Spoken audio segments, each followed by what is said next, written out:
an interesting statistic is that 11,000 baby boomers are turning 65 every single day. And we're seeing more and more that people want to stay in their home. They want to age in place. As great as some of these communities are, they really prefer to stay in their home, in their community. But, over time, they start to lose these things that keep them independent. And that could be, their ability to drive, their ability to cook. They don't necessarily need home care or a nurse yet, but they do need a little bit of backup help. So that's where NaborForce comes in. We don't provide any medical care or anything like that, but we're just a helping neighbor. We say that we're a backup son or daughter. Just think of us more as a helping hand. And there's so many seniors that need that. They're not quite at that stage yet where they need more help, but they just need someone maybe for a couple of hours a day or a couple of hours a week just to help them out. And that could be, something as simple as taking them to the grocery store, changing a light bulb, prepping a meal, folding laundry, these simple things that keep them in their home, keep them independent, and just keep them very happy. Excellent. Thank you for that overview. One thing that someone asked me to ask you was, could you clearly and succinctly say what you do and what you don't provide? So we do provide the transportation. The clients need to be able to get in and out of the car pretty much by themselves. We can put an elbow out just as a bit of a help for them. The car can hold a walker and a wheelchair. We make sure that all of our neighbors' cars can do that. But, they do need to be able to get in and out by themselves. We can't be lifting anybody, really just for the safety of the client. With anything around the home, we could do organizing, light cleaning. We do need to specify that we're not a cleaning service. If they need more than that, then we're happy to refer them to some of our partners in the area. We help with meal prep. We help with laundry, like, as you said, the activities of daily living. Also companionship. A lot of them are home alone, and, even someone just to come in for an hour really makes a difference in their day. It's so important for them to be social and engaged and meeting new people. And in terms of what we don't do, as you said, we don't do any of the medical care. We don't do personal care either. So bathing, changing, feeding, medication management, we don't do. We can remind somebody to take their medication, but, in terms of management, we can't do anything further than that. And we do get a lot of requests for people who need our services, but then also need some help changing in the morning. And, we do need to make it very clear, just really for the client safety too, that that's not within our scope. But we do have a good amount of clients that do use us with home care. So they might have home care come in the morning. They can help with the changing and the feeding and medication, and then we'll come in later and just take them around town. So it can be very flexible depending on what the client needs. But I did wonder about, can a person stipulate the neighbor? By the way, I like that term because I was struggling with, are you the caregiver? What are you called? Are you an employee? So could you stipulate that the neighbor speak and read English, or even are there other languages that you can, people speaking other languages that you can connect particularly a specific individual with? All of our neighbors speak English. They, a little bit of background about who these neighbors are. They're mostly retirees, empty nesters, 55 plus people in the community who really just want to give back. They believe in helping others. They really feel passionately, specifically about the senior community. And the great thing about being a neighbor is that the hours are completely flexible. They're independent contractors, they're not employees of ours. So they really choose when they work, and they can, go on a visit once a month. They could do 3 visits a day. It really depends on their availability and what they're, willing and able to provide. But, they're all pretty much local to the area. They speak English. We do have a lot of requests from clients actually for specific languages. That's what I figured. Yeah, we have some older seniors, and that's actually something I think we're working on the tech side to be able to, accommodate for that. And the truth is, we can't always guarantee a neighbor for a client, just depending on the schedule and the availability. Sure. We say all of our neighbors are generalists. They can do everything. They're all amazing. And it's great to try a couple of different people. But, we have in many instances kind of match clients to neighbors based on the language that the client speaks, because they might not speak English and they want someone that understands their language and their culture. And it's really cool when we're able to do that. And you did answer already about simple tasks like changing a light bulb or hanging pictures or just companionship, doing a puzzle, having a cup of tea, just to break that social isolation and the loneliness. Those are all legitimate for your group? Yes. Okay. Yes. And I think the pandemic has really put a spotlight on that, even though it's a known thing, how important it is to be social and just what isolation does to us. And again, we only have 1 hour minimum, which is amazing. We have one client who uses us only once a week, and it's for a neighbor to come over and they have a tea and then they go for a walk. She doesn't need anything more than that, but it's what keeps her sane. And, she says she feels herself kind of slipping into a depression, and, just having someone come for an hour makes all the difference in the world. So I love that minimum. That's wonderful. You're not contracting for 20 hours a week or something that would be out of their perhaps price range. How are your neighbors identified and screened? How can we trust that who you send is someone that we will be comfortable with? And are they vetted? Are they insured? Are they bonded? all of the above. So they, our neighbors typically find us, they hear about us either through a friend who's a neighbor in one of our other markets. They see an ad on Facebook, they're looking for ways to get back to the community, and they find us online. But, it usually starts with them wanting to give back. So we're very fortunate in the people that we're able to attract, because it's exactly what they're looking for. They love the flexibility.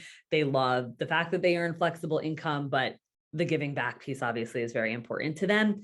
And they apply online. We do in-person interviews with all of them. I've met all of our neighbors in the Northern Virginia market. They go through a 50-state background check along with a DMV check, and, pretty serious vetting process. It's very important for us to make sure that our clients feel comfortable. They know that we're sending a very trusted individual to their home. I mean, that's the biggest concern for the clients and their families. It's, who are these people? And it could be a different person every time. And that could be, pretty scary for them. So for us to be able to say, we've already taken care of the vetting, we promise that they're an amazing community member. And we've never, knock on wood, in 5 years had an issue with a neighbor. Okay, excellent to hear that. What about if, can you rematch someone? In other words, or can you specify a neighbor that you've used in the past that you would be willing to wait for because you trust them, you know them? It's scary to do Uber or Lyft when you don't know who's going to come and actually show up at your door. So can you specify a particular neighbor? You can. So it really, as I kind of said before, it does depend on the availability of the neighbor, but all of our clients want the same people. It's, once you meet someone and you have a connection with them, it's so funny. All of our clients always want the first one. The first one that they meet is their favorite. And then they meet another one and they're like, oh, I like them too. So, we do have a way on our end to favorite a neighbor. So we always tell clients to try a few different people, because some of these neighbors might go, to Florida for the winter and they're off the app for a couple of months. So it's good to try a few different people, have some favorites built up, and then you kind of rotate. And the way that our technology platform works is it will try to match the favorites to the client first. So based on their availability, even if the neighbor isn't available, they would get a notification saying this client wants a visit. And if they're able to do it, they would accept it. So ideally, we put the favorites with the clients first. But again, it's, some clients don't really care. They just want to meet new people. They just want a little bit of help. And others are very specific in the people that they want, which is why we're able to kind of build up those favorites. Excellent. Now, there is a problem with the labor shortage now, especially in the service industry. And one member asked about what happens if the person doesn't show up and you're waiting anxiously for a ride to the doctors. What backup plan is there, or what does a person do if that person doesn't come? Good question. So NaborForce has a 98% rebook rate. Clients are very, very happy with us. And we also stress the importance of not only being on time, but showing up, especially our clients are relying on us for very important doctor's appointments or an outpatient procedure that they booked 4 months ago and they can't. Right. Mhm. And, we monitor all of the visits. If we have an issue with a neighbor that doesn't show up, we will address it. We understand that things happen, but if it happens more than once, then that neighbor would probably be off the platform. That's not something that we could, afford to continue to offer for our clients. But, we've never really had issues of people not showing up. I mean, I've been a backup before. I go to see clients a couple of times a month and, God forbid something happens with a neighbor and they're sick and they're supposed to bring a client to a doctor tomorrow. If we can't get a neighbor to fill it, which we almost always can, we have so many amazing neighbors in the area that if something happens, we'll send a notification to them and almost always somebody will pick it up, which is That amazing. was my question about how do you communicate this? Is there a message in the morning saying a reminder to both parties or something, or the day before, or once it's arranged, you just wait and hope? So our technology platform that NaborForce has built, we've invested a lot of time and money into this platform. Kind of think of it as an Uber for senior care. It's, we have all of our neighbors on the platform. We have all of their availability, their preferences, how far they're willing to drive for a visit. And that will automatically get matched with the clients and their needs. And it's, it might seem very simple using the app, but the back end of it is incredibly complex. Sure. And, just works really, really well. And they spent years to really, to get it right. It sounds like the app is well planned, well organized and executed, so they can trust it. Exactly. So, and our system will automatically match visits 4 to 5 days out. So 4 days out for a reoccurring visit. So those are visits that are the same time, the same day, which most of our clients prefer. They really love the consistency. It also helps kind of guarantee the same person if that's what they want. And if something happened, a neighbor wasn't able to go on a visit, all of the neighbors in the area will get a notification that there's an unfilled visit. And then they have the opportunity to accept it or deny it. And they get accepted typically within a minute or so. It's amazing. They really want to help. And they also, just kind of standard procedure for us, we will call the client a day before just to confirm. So they'll introduce themselves if they haven't met. They'll say, I'm going to be picking you up at 10 o'clock for your doctor's appointment, just so the client has, that extra layer of security. Okay, someone's going to be here to pick me up. Sounds great. Talking about geographics, is NaborForce nationwide? And that's question number one. And question number two, would you drive, say, from Northern Virginia to Richmond? Who decides the geographic boundaries as for who they can ask for or what they're willing to drive? So that depends on the neighbor. The areas that we cover, we started in Richmond about 5 years ago. That's our most mature and established market. We're also in Charlottesville, Virginia Beach, Atlanta. I cover the Northern Virginia market, but we also do operate in Maryland and DC. And we've recently just launched in Dallas, Fort Worth. So that's kind of our geographic coverage for now, but we are a high growth startup that hopes to be in many more markets in the next few years. Terrific. And, in terms of the driving, it really does depend on what, the neighbor is willing to do, what the client is willing to pay for. Also, the first 10 miles of a visit are covered. They don't need to pay for anything, but anything after the 10 miles, they would be charged for the mileage. So whatever makes sense for them. We've seen neighbors, really go out of their way and bend over backwards to bring clients where they need to go. So it really depends on, what they're looking for. That's a nice segue into my next question, which is could you please explain the fee structure and any contracts involved, whether minimal time or whatever? Yeah. So we don't have any contracts and we only have a 1 hour minimum, which really does make us kind of stand out in the industry because our clients really don't need that yet. And as amazing as, home care and a lot of these other agencies are, that's not the services that we provide. And our clients don't quite need that yet. So they might not need the 4 hours. They might only need 2 hours or even 1 hour. And we're able to provide that because of the neighbors that we get. And the fee is $33 an hour during the week.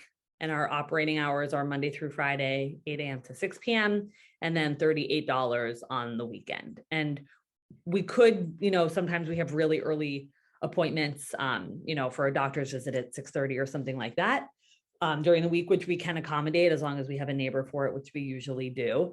Anytime before 8 a.m. or after 6 p.m. during the week would be that weekend rate of 38. But, that 1 hour is really, Right. really great for people. And it's prorated every 5 minutes after the hour. So if the visit is, an hour and 20 minutes, they only get charged for that. We don't round up to 2 hours.